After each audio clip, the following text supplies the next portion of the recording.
Welcome to the Resilient Performance Podcast. This is Keep It Real number 32. We're going to talk about a couple different things, but mainly from our recent Instagram story. We had an Ask Me Anything. So the one that we're going to start with today is warm-up and conditioning protocols for high school football teams. That is a very appropriate question with high school football, I think starting on the 16th here in Jersey, and then obviously all the other kind of high school sports kind of starting as well. So I'll kind of, I would say mostly the kind of traditional warm-up type stuff for high school sports and for college sports as well. It's kind of always like, some sort of static stretch, dynamic warm-up type stuff, which definitely has a place, and we don't really have to talk about that. But I think one of the things that I think should be starting to get incorporated more so into the warm-up piece of high school football is some of the like contact or collision prep work that like Andy Ryland has gone into.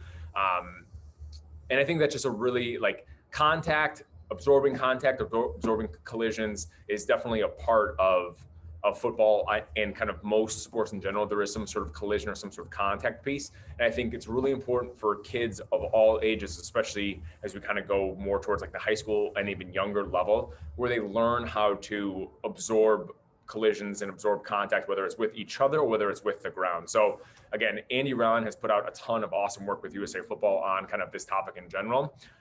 One of the things that I've been doing recently is I'm kind of doing a little football speed and agility and kind of like tackling clinic for some youth football groups. And one of the things that I've been trying to do with them is get them used to like hitting the ground. So in football, like almost every single play except the touchdown ends with somebody hitting the ground. So one of the things that we're doing is we're kind of going over our base bear position, our base kind of crab position, and doing a lot of different types of like rolling and tumbling from those positions, where we're trying to get kids used to how do we kind of hit the ground and not just have that big thud, but how do we kind of hit the ground safely to a certain degree. So I think along with your, high knee runs, skips, all that kind of stuff, we're trying to get their heart rate up. We're trying to go into some of the different movement patterns that they're going to be executing in their sport. I think a big piece that's really important for football especially is learning how to hit the ground. So whether it's, a forward bear crawl into a forward roll, a bear crawl into a lateral roll, left or right, crab walks with rolls, where we're getting kids to kind of get their hands and feet on the ground and get their shoulders hitting the ground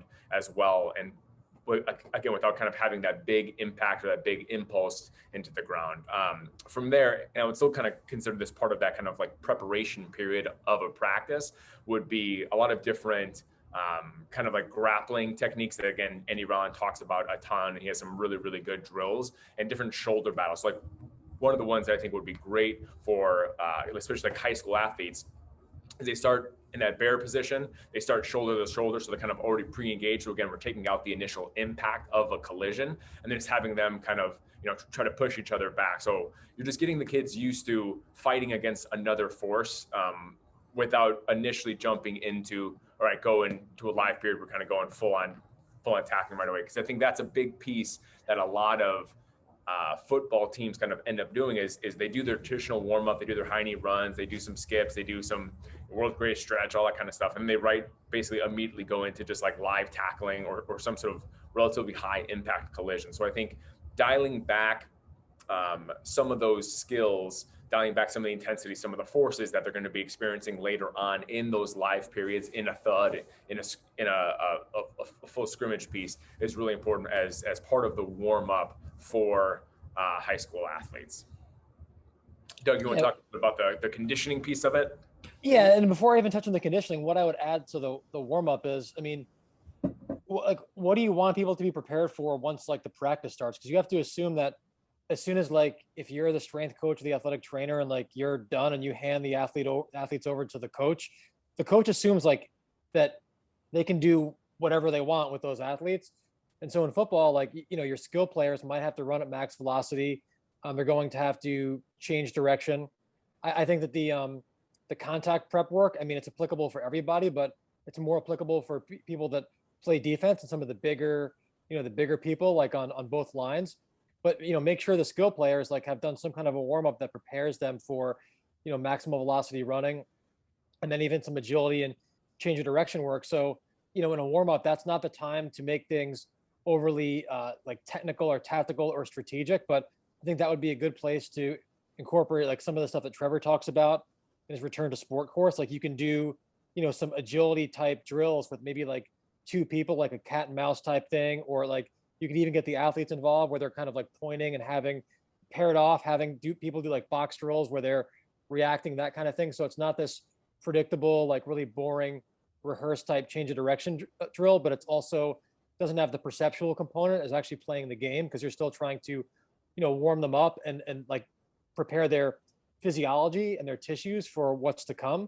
So, make sure that like people are ready for what it is they're going to do, because don't assume that once you hand over those players to the sport coach is going to, gradually ramp them up. Like if you say these people are ready, don't assume the sport coach is going to do some kind of like a running warm up where he or she is building the athletes up to running at max velocity. They're going to assume that once they're warmed up, that you can practice as a full go. As far as the conditioning piece goes, I mean, I think it really depends on where you are in the season. Like what I would do from a conditioning piece would be a lot different in season than it would be in the off season. Frankly, in season, I'd want to know what the sport coach was going to do, and I would try to cover whatever qualities aren't going to be covered in practice. So, I mean, I think most sport coaches, even in football, probably overdo it with volume. So I probably wouldn't do a whole lot of extra running and quote unquote like conditioning based work, because they're probably going to get more of that than they should. And a lot of times like practices aren't really managed or planned from like a quality standpoint. Like we often think of a successful practice as just doing more work. So like in season, I think the quality they probably don't get the most, and it's not conditioning per se, is like they probably don't touch max velocity that much.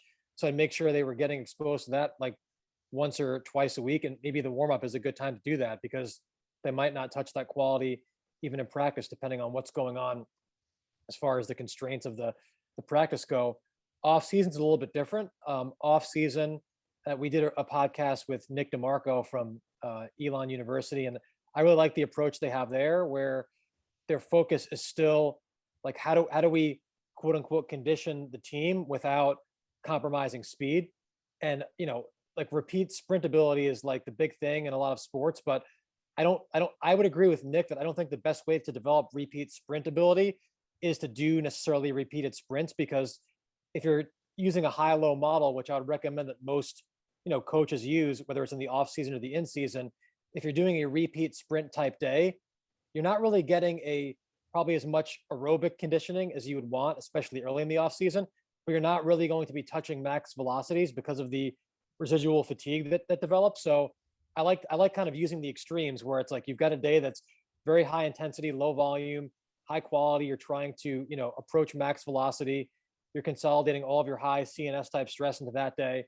And then in between, do things more like, extensive tempo, where you're not touching high intensity. So you can still consider it a low day, and then just manage the volume based on the position. So like James Smith in his book, like Applied Sprint Training, like he has some recommended extensive tempo volumes for different positions in American football and in different sports.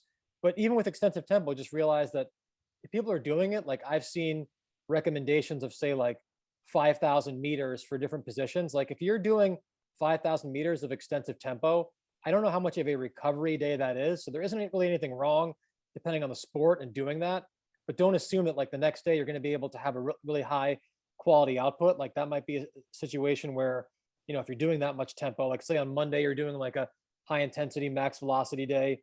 Tuesday is more of like a really volume based tempo day, that maybe Wednesday is actually a rest day. I wouldn't assume that with a really high volume of tempo work that you're going to have a high output the next day. But in American football, you don't need a ton of volume and tempo work. So I would just try to keep the volume at like as low as you think you can get away with, so you can keep the quality high. Kind of like the Tony Holler thing, like don't let today ruin tomorrow. You really don't need a ton of volume in American football. But the problem with American football is you're not just preparing for the game itself, you're preparing for the practice. And a lot of times the practices aren't that intelligently designed. I think a bunch of us saw the last couple of days, like the drill. I'm not even gonna name the team, where it was like just like fly swatting the bags, and then the player like tripped, and it's just kind of like what's the point of that? So if we were just talking about like reverse engineering the game, it would actually be kind of easy to plan these practices and these warm-ups. But we're preparing for also a coach that might not really know like how to effectively plan the practices. But that's a case where like, if you know you're not going to change what someone's going to do, then communicate with the coach and say like, hey, what do you expect these players to be doing in practice? So you're trying to strike that balance between actually preparing for the game itself on Saturday or Sunday and then preparing for the practice. Yeah, I think your point too of like, you know, the way you're kind of preparing to survive practice, not necessarily thrive in practice, is a big piece of high school football, especially.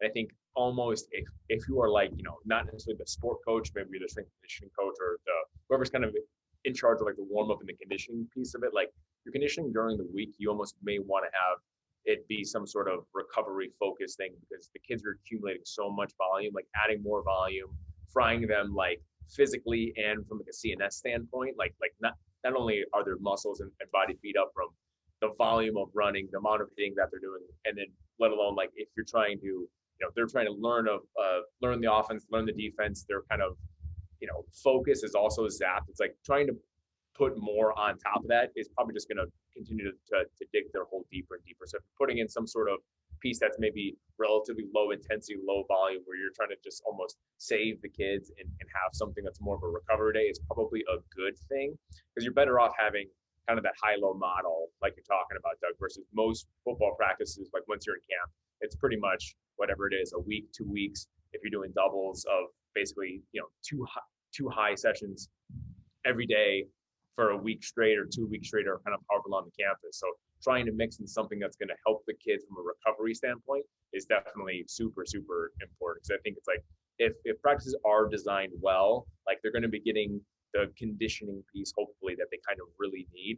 So I think your conditioning should almost be more like the, you know, preseason, going into camp, and then keeping it really dose appropriately, like you said, based upon what they're not getting in season. That's why, like with the athletes that we continue to work with in season, it's like, all right, we're probably aren't going to be doing a lot of change of direction stuff if they're getting a lot of change of direction in their sport during their sessions with us. Maybe we do touch some maximal strength because they're probably not getting any maximal strength. We're probably touching some sort of max velocity thing because they're probably not really getting true max velocity exposure during their sport or during their practice. So we always want to kind of like cover the bases of what they're not getting exposed to in their sport from a conditioning piece. And maybe that's not necessarily conditioning, but it's more trying to plug the holes or fill the gap, so to speak. Yeah, I think I would just add, you know, as far as like if we're talking about going back to the off season, I mean, ultimately, the end of the off season, you should be doing things that mimic the game from a work rest ratio standpoint. So that might be where, you know, like you have receivers like running their route tree as if they were in a hurry up offense. They're using maybe like, you know, 30-second breaks. But and that's, you know, that's like specificity. But if all you do is train pure specificity, you don't develop the ends of the spectrum. Like you're not developing the aerobic ability to repeatedly sprint with short rest periods, and you're not developing the speed to, you know, maintain like a high output during those efforts. So yeah, I think it's like the track and field approach. If you run the, say, like the 800, you know, you in the beginning of the preseason or the off season, like you're working kind of the extremes of like, let's develop speed, let's develop like our aerobic ability, but you're not going to really going to run things maybe in like in your 800 type range. And then as the season gets closer, you do things that look a lot more like the competitive event. And then once the competitive season comes, in this case, football, you probably don't need as much of, you know, things that like mimic the work rest ratios of the game or the practice, because that's what they're doing in practice. So then touch the qualities they don't have, which are probably going to be, you know, max strength and max velocity. And then the only other piece I would add, and this is just my personal opinion, is that I'm not a huge fan of like, just because athletes change direction in the sport, I think change of direction or agility work should be like very, very high output, high quality. You know, I'm not a fan of like, you know, because an athlete changes direction, like let's take an extensive tempo and let's turn it into a 300-yard shuttle just so athletes can quote unquote like change direction while they're tired. Because doing a really like, when you're changing direction in a game, it's usually with a pretty high intent. I don't think just changing direction to change direction, even in a fatigue state, like really prepares you for what you have to do in a game. So I'd rather, if I'm going to be doing something that involves change of direction, making the quality really high. And if, you know, if we're just trying to quote unquote condition, it's like, I'd rather just have them run in a straight line than just like have arbitrary changes of direction just because that's what we do in the sport. But again, that's kind of like my bias. I don't know your guys' thoughts on that as far as like how to like condition change of direction, so to speak. I think like to a certain degree, you can still make a change of direction appropriate, meaning like a change of direction when an athlete's doing a 300-yard shuttle with like the 25 yards, it's kind of like that's how we always did in college. Yeah. It's like you're doing like 12 horrible, slow, sloppy changes of direction where you're taking like 15 braking steps before. So you're not even like really getting a change of direction. You're kind of just like stopping and like turning around and running back. So you're not really getting a change of direction in my opinion. Versus if you're doing like, if your conditioning is doing like, 5, 10, 5 every minute on the minute or something Right. like that. Like, yeah, that by say you do 5, 6, 7, 8 reps, that like those 6, 7, 8 reps, the intensity won't be super high, but they're still going into those drills with a lot of intent. So I think that's kind of how I would say that the difference is it's like maybe the velocity isn't super, super high, but there's still high intent on their part. And it's still a much higher velocity than if you're doing like a 300-yard shuttle where like, it's a minute of really bad changes of direction where kids aren't really changing levels, where it doesn't even look like it's a good cut at all, which becomes really, really sloppy. So once the kind of like mechanics of it change so dramatically, I think it becomes completely useless. And I think again, it depends on like, even with like the 5, 10, 5 example, that's maybe not necessarily the best like conditioning test, but I would think that's gonna be a much more appropriate thing for the kids to do than you're thinking you're getting your changes of direction with like a 300-yard shuttle, because I think that does kind of happen sometimes where it's like, oh, we're getting our change of direction work doing that. It's like you're really not getting change of direction work even close. That's what's going to help you prepare for your sport if you think you're really getting change of direction with 300-yard shuttle. So I totally agree. I think it's like if you're going to do conditioning, do conditioning. If you do change of direction work, do change of direction work. If you're going to try to marry them a little bit, make sure that the change of direction work happens with good intent at a velocity that's still fairly high. Because if you're just doing really slow change of direction, like that's not really preparing you from a tissue standpoint. It's not preparing you from a technical standpoint. It's really not doing anything for you. It's just kind of muddying the waters for no reason, essentially. Yeah, I think you clarified what I really meant to say was that if you want to like incorporate conditioning into change of direction work, I think the duration of the drill that you use probably should be in the alactic range with a short rest period, maybe like under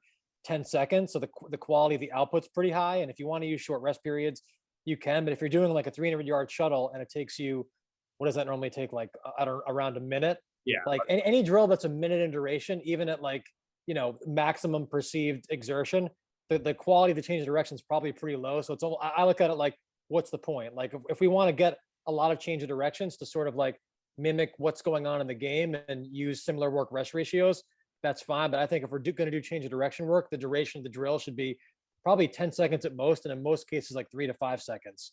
And you can still do a lot of those with short rest periods. But once we start just like running and then, touching a line just to do change of direction, it's like, I think we're just checking a box without really developing any quality that we really want.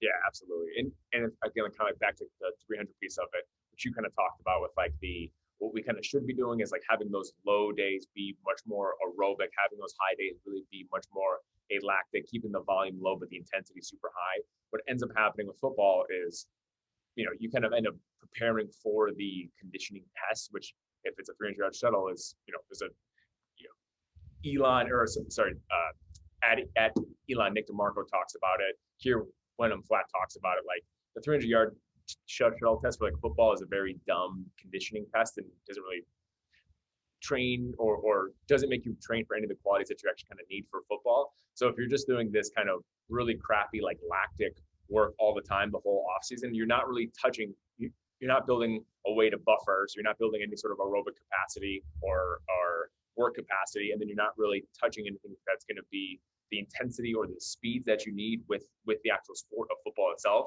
So I think it's like you said, it's just kind of understanding, reverse engineering the demands of the sport and knowing what you actually need to be training. Because if you end up just training for the conditioning test, which is like 100% necessary in terms of like if that's what the coach is going to do, and to them that matters, you do have to prepare for that test. But that's not necessarily preparing you for the sport. To prepare for the sport, you got to do that kind of high-low thing like you've been talking about, Doug, and have something that's much more high volume, low intensity, aerobic, that's not just grinding and kind of pushing through for no reason. But then you also have to touch those really high intensity, high velocity qualities as well.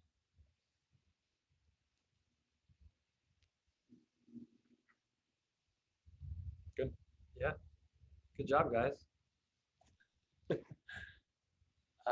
That's it for this episode. Send other questions, other topics on our Instagram, and we'll see you next time. Thanks, everybody. Keep it real. Thank you for listening to the Resilient Performance Podcast.